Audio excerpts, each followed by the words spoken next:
মানবতা বিরোধী অপরাধ মামলায় ক্ষমতাচ্যুত প্রধানমন্ত্রী শেখ হাসিনাকে সোমবার মৃত্যুদণ্ড দিয়েছে আন্তর্জাতিক অপরাধ ট্রাইব্যুনাল। প্রতিবাদে আজ রাজধানীসহ সারা দেশে সকাল সন্ধ্যা শাটডাউন কর্মসূচি ডাক দিয়েছে কার্যক্রম নিষিদ্ধ আওয়ামী লীগ। ধানমন্ডির ৩২ নম্বর থেকে পরিস্থিতি জানাতে সরাসরি যুক্ত হচ্ছেন সহকর্মী আরিফুল ইসলাম। আরিফ, সকাল থেকে আপনি জানাচ্ছিলেন যে আইন শৃঙ্খলা রক্ষাকারী বাহিনীর নিয়ন্ত্রণেই আছে জায়গাটি, এখন কি পরিস্থিতি জানবো?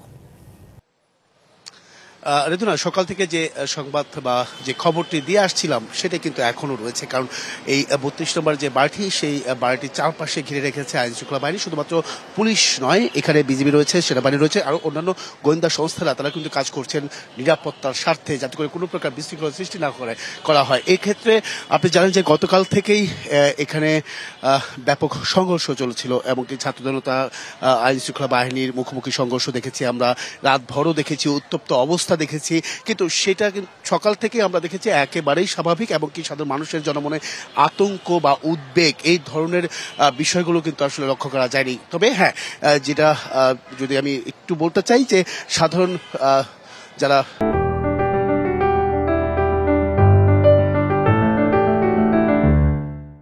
সাধারণ মানুষ যারা রয়েছেন তারা কিন্তু আসছেন এই জায়গাটিতে, পরিদর্শন করছেন, দেখে যাচ্ছেন যে কি হয়েছিল গতকালকে, আজকে কি অবস্থা রয়েছে, পরিস্থিতি স্বাভাবিক রয়েছে কিনা।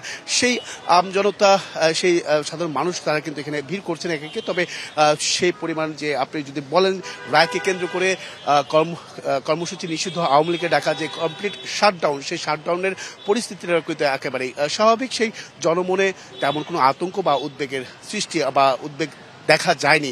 এছাড়া যান চলাচল স্বাভাবিক রয়েছে, সাধারণ মানুষের জনজীবনের চলাফেরা স্বাভাবিক রয়েছে।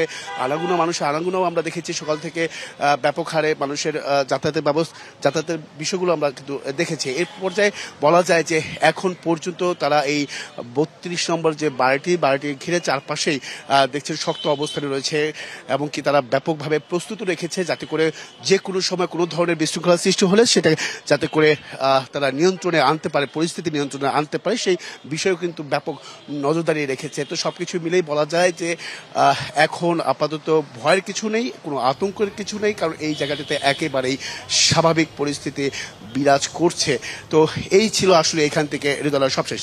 আরিফ, ধন্যবাদ আপনাকে।